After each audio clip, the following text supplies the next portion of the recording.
Welcome back, everyone. This is a bittersweet moment because this is going to be our last waiver wire video of this season.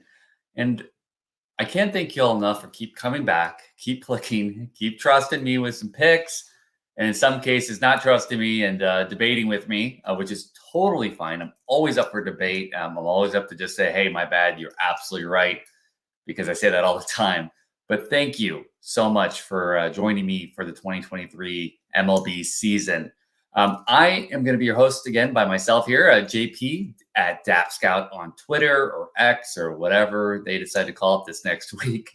And I'm going to take you through a couple of our waiver wire picks. But before I do, I want to remind you that this is brought to you by fantasy6pack.net. Come on down to Fantasy Six Pack, become a subscriber. We have tons of new features, especially for our fantasy football season, which is entering week 3. You have a chance to have some of the most accurate rankers out there, along with some of the people that are now in the top 10 of some of the top fantasy football contests out there as well. And of course, you get to talk to me and all of our other baseball analysts throughout the offseason. On our Discord, we can help you with your moves, your trades, if you're in Dynasty, and of course, get you ready for the next draft when that rolls around. Okay, done paying our bills. But again, thanks for coming back. I really appreciate it. And I hope that you're about to win that championship, or you're in that final, matchup, or if you're long since been eliminated, thanks for coming back anyways. This is awesome, So anyways, let's get to our picks. And because it's our last show, you know what? We just decided to throw all the rules out. I mean, why not? Because we always start the show now by hitting you over the head and saying, why haven't you picked up this person? And guess what? We're not going to do it once. We're going to do it twice. So we're going to start off with, how great is this? I get to hit you over the head with an Oakland A's player. Yes, the Oakland A's play. Oh, right there, Oakland A's. It's been a hard season to be an Oakland A's fan, with our ownership being as awful as they are, and of course with the team moving. But the fan base has been almost re-energized in a way. And Zack Gelof has been, he's been amazing. And I love this tweet so much. I just had to start it off with MLB Deadline News at MLB Deadline News on Twitter. Zack Gelof came up to the majors in one of the most negative environments you'll ever see and has balled out in all capital letters. Now, what he's talking about there, of course, is Oakland A's are in transition, shall we say. Ownership's terrible. And, the team just generally hasn't been doing that well. But it always surprises me, and it shouldn't surprise me anymore, that these players find a way to just get together, and even if your team's just losing by a ton, still find a way to have fun out there in some cases and turn a negative into positive. And Zack Gelof has definitely done it. But let's read the rest of this, because this is why you're here. Super impressed by this kid. This is a 35 home run, 35 stolen base pace, by the way. 35 stolen base pace, by the way. That not a good thing to have alliteration this early in the morning, but that's pretty awesome that you have a rookie. I know that we have tons of rookies right now with Corbin Carroll, just doing amazing things. But 35 of 35, almost 40-40 is pretty hard to do, considering Acuna just did that and became the 5th player to ever reach the 40-40 club. And we're going to have a rookie almost do that at age 23. Pretty impressive stuff. So let's see what he's been doing here in the last 7 games and why he's a return pick. 25 at-bats, 9 hits, 1 home run, 3 RBIs. Now, let's just stop there. Oakland's not really scoring a ton. So 3 RBIs is pretty good, considering where he's hitting in the lineup. 2 stolen bases, only 4 walks against 6 strikeouts. That's why this is incredible stuff. 360 average with a 448 OBP and a 560 slugging. Well, Tap, he's just been hot for this small stretch. No, sir. Or no, ma'am. I apologize. We do have many female watcher. We have many people that watch from all over the world. 56 at-bats in the last 15 games with 10 runs, 17 hits, 3 home runs, 6 RBIs. Again, not a huge RBI machine, Oakland, but 6 walks, 17 strikeouts, and then 304 average, 400 OBP, and a 554 slugging. That's only 6 points less than a 7-game streak right now. I mean, this is legit. If he's still out there, he is the perfect pick for you right now, especially at second base, which is incredibly shallow. Pick him up, plug him in, win your championship. But wait, we're breaking the rules. We're bringing you another hitting you over the head. And frankly, I don't care the fact that I just brought him up last week because he's been that good. Evan Carter is, how do I put this? Everything I wanted from a top 10 prospect. Jamie Newberg, I just wanted to call out just kind of, his impact, Evan Carter's impact been on the Rangers. I mean, we're talking about a playoff team. Now, Oakland has been great in the sense of allowing us to have some new youngsters come up and all that. But, bringing a rookie into a playoff situation where they have to win almost every game. Evan Carter's Rangers have won 10 of 15, and that's the Newberg report on Twitter. Okay, well, that's great, the team impact, but we're in fantasy, so we want to know what's really going on. So Backpick Fantasy Baseball, we bring up Backpick Fantasy on Twitter a bunch. Evan Carter's a priority bat ad to consider if on the wire. The Rangers' upper-end prospect has showed out since his call-up by starting out 13 for 40, 3 home runs, 12 runs, 12 runs scored, 8 RBIs, and 3 stolen bases.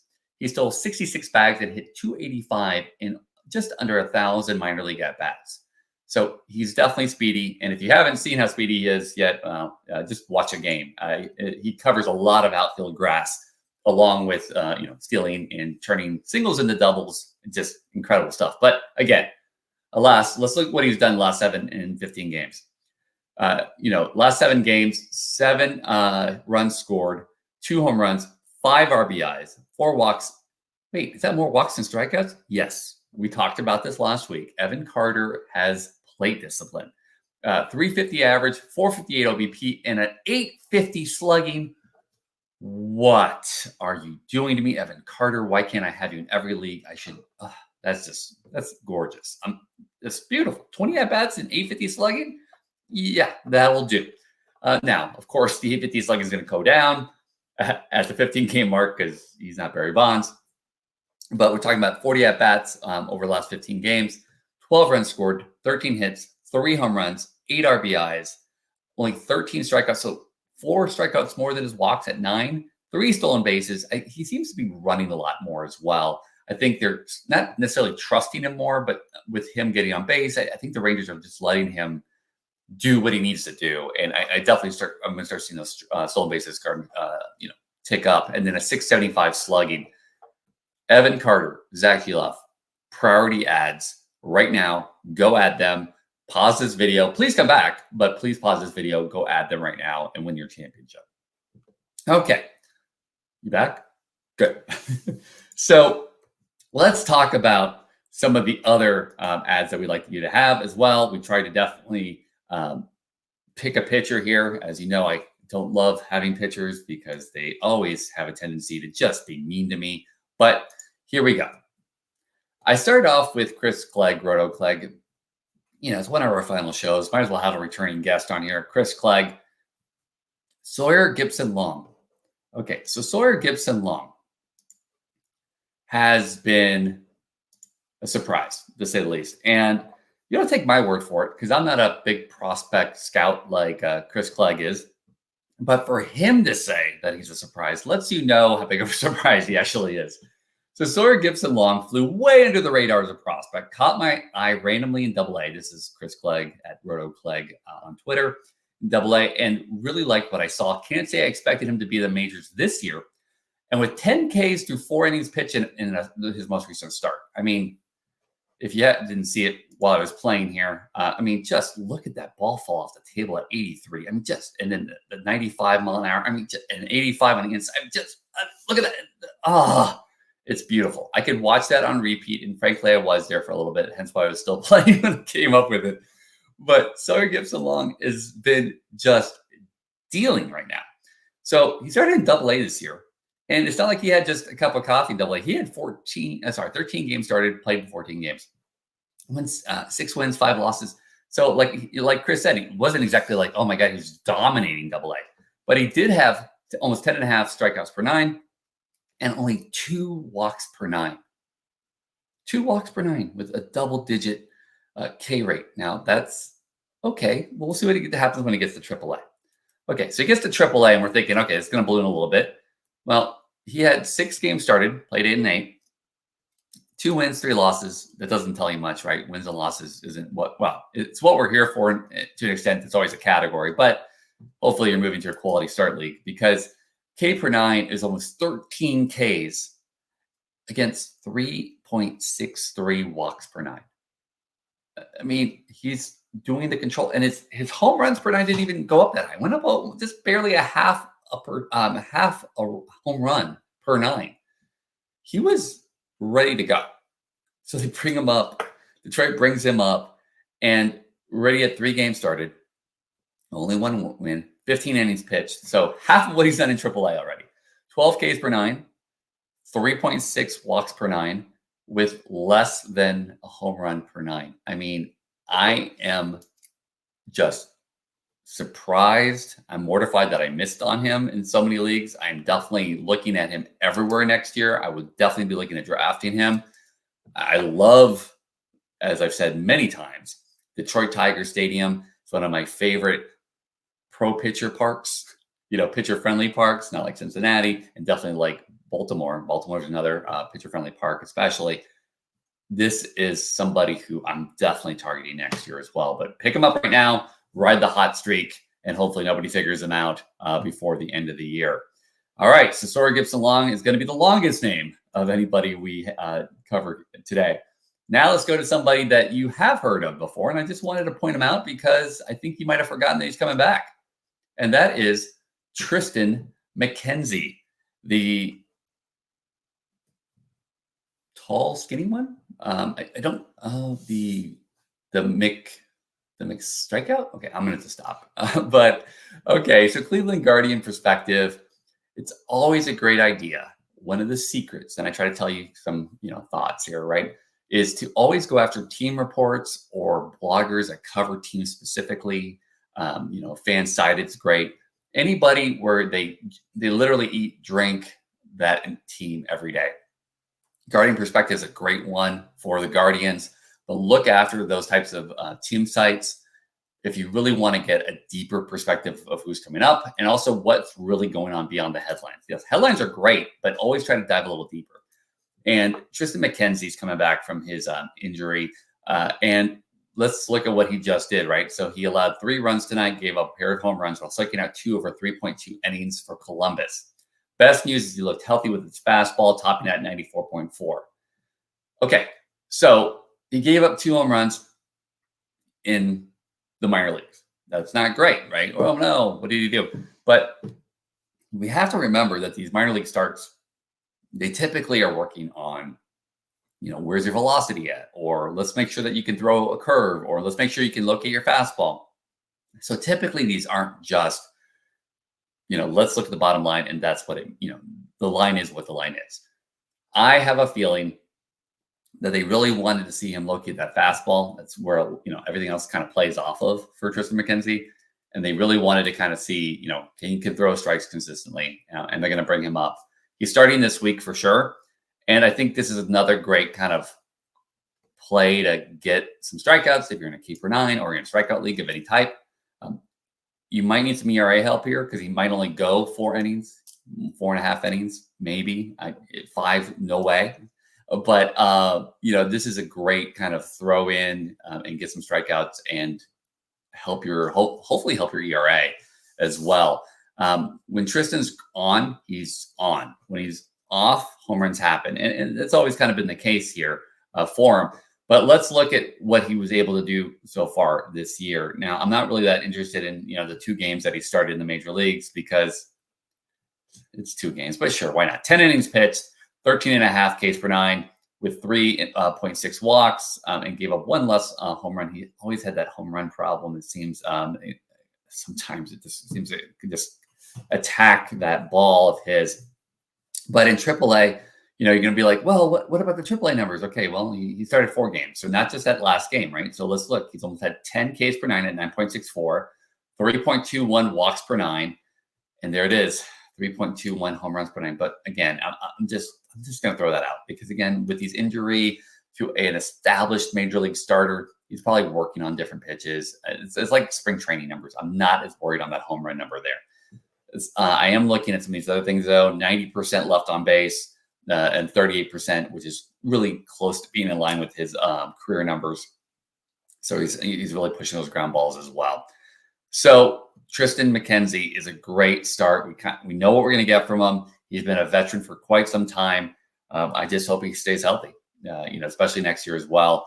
But definitely not somebody I always, I don't ever target Triston McKenzie. I'm going to just be honest with you. I don't like super injury prone players. And I know you can't play scared, but there's just so many pitchers out there. But for right now, there's not. It's last week. Go all in. Triston McKenzie is your pick. And I'll stop talking about next year for now. I miss you guys already. I miss you guys already because this is our last one. This is our last pick. Here it is. And I did this on purpose. I picked somebody with my last name, my first name. And I love this because Mark Lunio, Giraffe Neck Mark. Okay, there's two things I love here. I love the tweet, and I just love his Twitter handle, right? Giraffe Neck Mark. I mean, how can you not remember that? But I love this because it's so true. JP Crawford might be a top 5 shortstop in the Major League Baseball. And this guy in the GIF isn't playing right now, but he's kind of just like, you can't see me. You can't see me. I didn't believe it myself. And then you start looking at his numbers and you're like, yeah, he totally is. But the other reason I'm doing this is because he hit a home run the other night. And only JP Crawford, only a guy who is a veteran and has been around for forever, can pull this off. He somehow gets to pet a husky. Heck yeah. I mean, let's do more dog celebrations. I love the the minor league, bat dogs that you see that go out and retrieve the bats. I want more dog celebrations. I think every team should have a dog. Bring him in for the pound. Be like, hey, here's your spotlight dog of the game, and you can, rescue him and come to the thing, and maybe give somebody, the winner, and be like, hey, guess what? We'll pay for the rescue adoption fees. I love dogs. But so anytime there's a dog involved with the celebration, yep, I'm going to be highlighting it. So let's see what JP Crawford's actually doing, where we actually need to highlight him. Okay, so a couple things here. I just wanted to highlight. First of all, he's 28 years old. And did you know that he has only one minor league, he's going to be a free agent in 3 more years. I did not know that. I thought he was going to be, again, eligible here soon. But then again, it's that 5-year, $51 million contract he signed back in 2022. That's, going through those arbitration eligible years. But I was like, what? How is that the case? And then I forgot about the big contract. All right, so let's look at what he's actually done though. Age 28 season, 600 plus plate appearances again. I mean, it's like clockwork the last 3 years, right? After not being able to kind of stay healthy there in those 2 years in Seattle in 2019, 2020, 2021, 2022, 2023, all 600 plus plate appearances. This year has come the power, especially in Seattle, which, is supposed to be this home run suppressing environment. 16 home runs, 90 runs scored, which is kind of what we expected, especially in 2021. We had 89, 57 RBIs. He's never been I don't think he's ever, he's never gone over 60 RBIs, and only 2 stolen bases. But the other areas too that are really amazing, right? The walks are at almost a career high. Well, yeah, at a career high. We're not going to, do you really want to talk about the 87 plate appearances in 2017? Okay, we'll skip that. The Ks are going down, below 20%. And then on top of that, the on-base percentage is almost 400 at 378, slugging 427. I love these stats. I love the fact that he's scoring so many runs in Seattle, with a bunch of power hitters with him as well. But he's also become a power hitter as well. 16 home runs. I mean, yes, sir. Don't forget, talking about a shortstop here, a 6'2", 202, and he's flying unlocked to that power while not, radically increasing that strikeout percentage. 5-6 points on strikeout percentage. I'll take that any day of the week if I can suddenly get 10 more bombs. JP Crawford has done a lot this year. I think Seattle is floundering a little bit here at the last bit of the season. They look a little lost. but JP Crawford definitely does not. He looks locked in. I don't know if it's husky power. I don't know what it is, but definitely I love some JP Crawford this season. And for the rest of the season, definitely want to pick him up. All right. So this is our last time together at the Waiver Wire. I cannot thank you enough for joining me all these weeks again. And I want to thank you. Please come join me on Fantasy Six Pack and become a subscriber today. And if nothing else, come on Twitter, ping me and say, hey, JP, you know what? Thanks again for ruining my season or helping me win my season. I don't know. I'm up for either one. Just acknowledge the fact that you watched the video. That'd be great. Anyways, thank you so much. It's been an absolute pleasure. And I hope you have the best rest of 2023 into 2024. Thanks so much.